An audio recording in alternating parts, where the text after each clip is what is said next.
तो हेलो, मेरा नाम है राजीव और मैं रेलवे में असिस्टेंट लोको पायलट हूँ। और देखो, आज बात करने वाले हैं कुछ उन सब्जेक्ट्स का जिन पे आप फोकस करके कम टाइम में ज्यादा प्रिपरेशन कर सकते हो, क्योंकि एएलपी का एग्जाम जितना टाइम मिलना चाहिए था उतना नहीं मिला। उसके वजह से कुछ वैसे सब्जेक्ट मैथ, रीजनिंग, साइंस के तीनों मतलब फिजिक्स, केमिस्ट्री, बायोलॉजी सारे के मैं बताऊंगा चार चार सब्जेक्ट जिनको आप फोकस करोगे तो उनसे एवरेज सवाल ज्यादा पूछे जाते हैं। उनको पहले प्रिपेयर करना। बाकी प्रिपेयर सबको करना है, लेकिन इन पे ज्यादा फोकस करना है, इनको अच्छे से प्रिपेयर करना है, क्योंकि मैंने एग्जाम दिया है तो थोड़ा सा एक्सपीरियंस उसका है। बाकी थोड़ा सा हेल्प प्रीवियस ईयर एनालिसिस का बुक देख के हुआ तो उसको शेयर करेंगे। लेकिन उससे पहले एक मास्टर ट्रिक बताऊंगा मैं अपना। क्या, जैसे कुछ चीजें होती हैं जो आपके दिमाग में नहीं बैठती हैं और कुछ चीजें होती हैं जो जरूरी होती हैं। जैसे कि मान लो क्षेत्रमिति है हमारा, मेंसुरेशन उसको बोलते हैं शायद इंग्लिश में, उसका फॉर्मूला है जिससे सवाल हमेशा पूछा जाता है। क्षेत्रमिति एक इंपॉर्टेंट टॉपिक है, लेकिन उसके फॉर्मूले बड़े कंफ्यूज करते हैं। उसको याद रखने के लिए क्या करना है? फिजिक्स से न्यूमेरिकल्स पूछे जाते हैं, उनको याद रखने के लिए क्या करना है? केमिस्ट्री में कुछ यौगिक वगैरह है, उनको याद रखने के लिए क्या करना है? और कुछ वर्गीकरण है बायोलॉजी में। तो इन चीजों को क्लियर करने के लिए कैसे करना है, एक चीज मैं बताता हूं। देखो, एग्जाम में जाने से पहले एक पेज लेना। जैसे ये मान लो ये कॉपी है, तो एक पेज बीच में से ऐसे उखाड़ना, ठीक है? यहां से एक पेज बीच में से उखाड़ना जो दो पेज हो गए, ठीक है? दो ऐसा पेज लेना और अपने हिसाब से उस पे तुमको जिस चीज में ज्यादा कंफ्यूजन है छोटे छोटे छोटे छोटे लिख लेना। मैथ का मेंसुरेशन का फार्मूला लिख लेना, ट्रिग्नोमेट्री का फार्मूला लिख लेना, यही ज्यादा कंफ्यूज करता है। इसके अलावा तो और कुछ है नहीं कंफ्यूज करने वाला। नंबर सिस्टम का फार्मूला लिख लेना, क्योंकि नंबर सिस्टम से बहुत ज्यादा सवाल पूछा जाता है। और उसके बाद फिजिक्स के कुछ फार्मूला लिख लेना। बायोलॉजी के जो तुमको कंफ्यूज करते हैं, केमिस्ट्री के यौगिक जैसे कंफ्यूजन वाले अपना ये है चूना पत्थर, ये चीजें फार्मूला याद रखना। फिर उसके बाद आता है नीला थोथा, लाल थोथा, हरा थोथा, जो भी होता होगा वो चीजें याद रखना। उसको एक पेज पे आप नोट कर लेना और अपने जेब में रखे रहना। एग्जाम सेंटर के पहले जाओगे, तुमको आधे घंटे 45 मिनट पहले पहुंचना होता है, वहां पे बैठना, उसको अच्छे से देखना, फाड़ना फेंकना चले जाना। वो ताजा ताजा रहेगा, जाओगे कंफ्यूजन क्लियर रहेगा। क्योंकि अगर करंटली पढ़े हो ना तो 1-1.5 घंटे तक दिमाग में रहता है। और मैंने ये किया था, बहुत कारगर होता है। फॉर्मूला आपका क्लियर रहेगा, कुछ जो कंफ्यूज होते हो वो क्लियर रहेगा। इससे बहुत फायदा होता है। एक या दो पेज आप लेके जाओ, वहां पे बैठो, पढ़ो, फाड़ो फेंको, चले जाओ। ये हो गया, ठीक है? ये सबसे बेस्ट ट्रिक होता है। दूसरा चीज कि आप प्रीवियस ईयर क्वेश्चंस अच्छे से लगाओ। अभी तक जितने आए हैं पहले, अभी से अभी तक प्रीवियस ईयर क्वेश्चंस लगाओ, आपको खुद भी समझ में आ जाएगा कि कौन कौन से सवाल कहां कहां से कितने पूछे जाते हैं। अब आते हैं सब्जेक्ट्स पे कि सब्जेक्ट्स कौन कौन से ज्यादा पूछे जाते हैं। चार चार मैं सबका बता देता हूं, उसको अच्छे से प्रिपेयर करना, उससे सबसे ज्यादा सवाल आता है एएलपी में। लेकिन उससे पहले मैं बताना चाहता हूं कि अग्रवाल एग्जाम गाइड का हमारे पास बुक है, जो कि काफी अच्छा है। रेलवे के प्रिपरेशन के लिए आप ले सकते हो। मैं यहाँ पे आपको एक एक करके बारी बारी से दिखाता हूँ। रेलवे का मैथ और रीजनिंग का बुक है अग्रवाल एग्जाम गाइड की तरफ से। यहाँ पे आपको दिख रहा होगा, पहले मैथ का देख लो।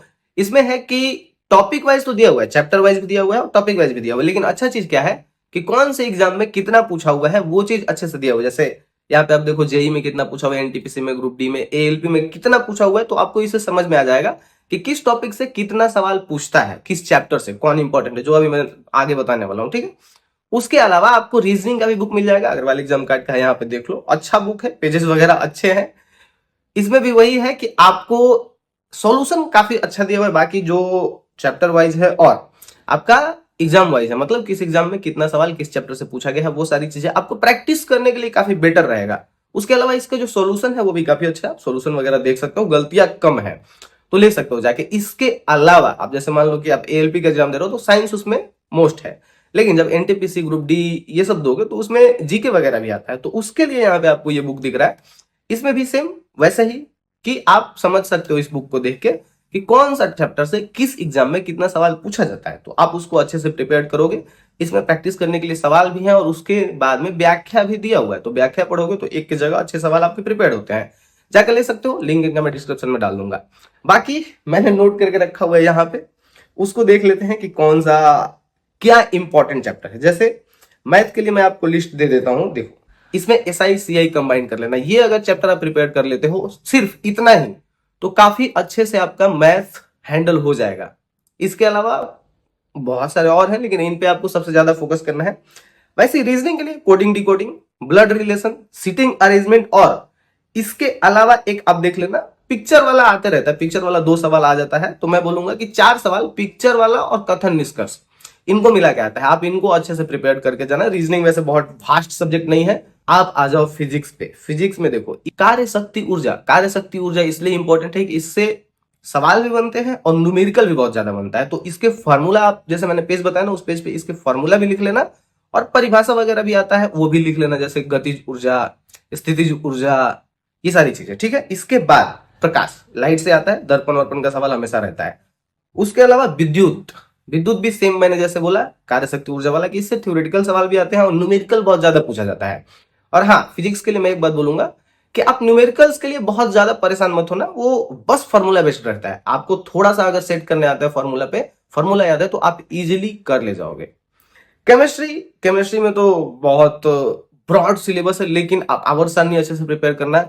बायोलॉजी ये बड़ा कंफ्यूज करता है। सबसे पहला पादप जगत अच्छे से पढ़ के जाना, ठीक है, उससे बहुत सवाल पूछ। सबसे बढ़िया चीज आपको बताता हूं, कोई भी टॉपिक कोई भी चैप्टर आपको समझ में ना आए, कौन सा कहां से पूछता है वो समझ में ना आए, तो जो यहां तक पहुंचा है उसके लिए प्रो टिप देखो, फोन में जेमिनी होगा या चैट जीपीटी होगा, दिखाता हूं। देखो जैसे मैं पूछता हूं, एक बात बताओ कि जीव विज्ञान में कोशिका विज्ञान का प्रीवियस ईयर क्वेश्चंस एएलपी के लिए बता दो मुझे, और कौन सा कब पूछा गया इसके साथ बताना, कम से कम 30 बताना। तो देखो कितना अच्छे से इसने प्रिपेयर किया है, मैं दिखाता हूं। जैसे मैंने इसको बोला, इससे इसने जिस साल में जो पूछा गया है वो यहाँ पे दिखाया हुआ है। तो इस तरह से आप किसी भी सब्जेक्ट का, किसी भी चैप्टर का आप प्रीवियस ईयर क्वेश्चंस निकलवा के देख सकते हो। ये भी बता देगा कि रिपीटेड कौन सा है, रेलवे का फेवरेट कौन सा जो बार बार पूछता है। यहां से आपको ये उम्मीद लग जाएगा, ये समझ में आ जाएगा कि हाँ कहां से क्या पूछा जाता है। ये लास्ट जो अभी तक वीडियो देख रहा है उसके लिए एक प्रो टिप था, शायद बहुत लोग करते भी होंगे, लेकिन जो नहीं करते उनको बताना मेरा काम है, ठीक है। बाकी मिलेंगे नेक्स्ट वाले वीडियो में, तब तक के लिए अलविदा, सब्बा खैर। हाँ, अग्रवाल एग्जाम कार्ड का जो बुक का लिंक है मैंने डाल दिया, जाके एक बार देख सकते हो। बाकी वीडियो को लाइक कर सकते हो, चैनल को सब्सक्राइब कर सकते हो, और मन हो तो कमेंट भी कर देना।